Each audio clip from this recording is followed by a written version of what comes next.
नमस्कार दोस्तों।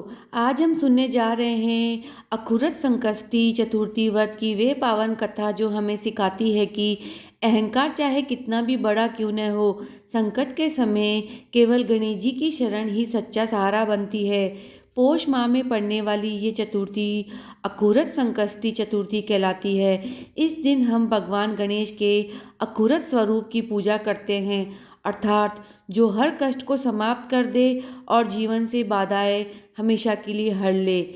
मान्यता है कि इस दिन व्रत करने और कथा सुनने से बड़ा संकट दूर होता है, अहंकार खत्म होता है और जीवन में शुभ अवसरों के द्वार खुल जाते हैं। तो आइए दोस्तों, सुनते हैं ये अद्भुत पौराणिक कथा जो सीधे सीधे रावण, वानराज बाली और भगवान गणेश जी से जुड़ी है। रावण से जुड़ी विस्तृत कथा।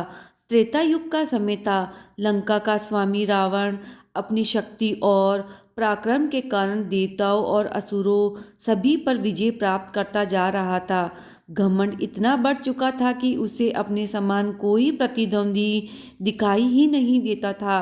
लेकिन एक दिन उसे ज्ञात हुआ कि वानरराज बाली की शक्ति असाधारण है, ऐसी कि देवता भी उनका सामना करने से हिचकते थे। रावण का अहंकार जाग उठा। उसने निश्चय किया कि वे बाली को भी परास्त करेगा ताकि संसार के सामने वे अपनी अद्वितीय शक्ति सिद्ध कर सके। एक दिन संध्या के समय जब बाली जप ध्यान में लीन थे, रावण चुपके से उनके पीछे पहुंचा और उन्हें पकड़ने का प्रयास किया। लेकिन रावण ये भूल गया था कि बाली अपनी तपस्या के कारण किसी भी शत्रु की शक्ति को आधी कर लेते थे। रावण ने जैसे ही बाली के शरीर को पकड़ना चाहा, बाली मुस्कुराए और उसे एक हाथ से उठाकर अपनी बगल में दबा लिया, मानो कोई बच्चा किसी खिलौनों को दबोच ले। बाली रावण को किष्किंधा नगरी ले आए। वहां उन्होंने रावण को अपने पुत्र अंगद के हाथों में दे दिया और कहा, लो, इससे खेल लो। अंगद ने भी रावण को खिलौना समझकर रस्सी से बांधकर कभी इधर घसीटा कभी उधर। रावण की अवस्था दयनीय हो गई। घमंड चूर हो चुका था और शरीर थक चुका था। अपमान और पीड़ा सहते सहते एक दिन रावण अत्यंत दुखी हो उठा। उसने अपने पिता ऋषि पुलत्स्य का स्मरण किया। ऋषि पुलत्स्य तुरंत प्रकट हुए। रावण की दयनीय दशा देखकर वे व्याकुल हो गए। उन्होंने पूछा, हे पुत्र, तुमने मुझे क्यों पुकारा? रावण रो पड़ा और बोला, पिताश्री, मेरा घमंड मेरे लिए अभिशाप बन गया है। यहाँ के लोग मुझे धिक्कारते हैं। कृपया मुझे इस अपमान और बंधन से मुक्त कीजिए। ऋषि पुलत्स्य ने गहरी सांस ली और बोले, पुत्र, जिसे अहंकार घेर ले उसकी ये दुर्गति होती है। फिर भी तुमने मुझे पुकारा है, इसलिए मैं तुम्हें मार्ग बताता हूँ। उन्होंने कहा, पूर्व काल में स्वयं देवराज इंद्र ने भी वृत्तासुर वध के पाप से मुक्ति पाने के लिए अखुरत संकष्टी चतुर्थी व्रत रखा था।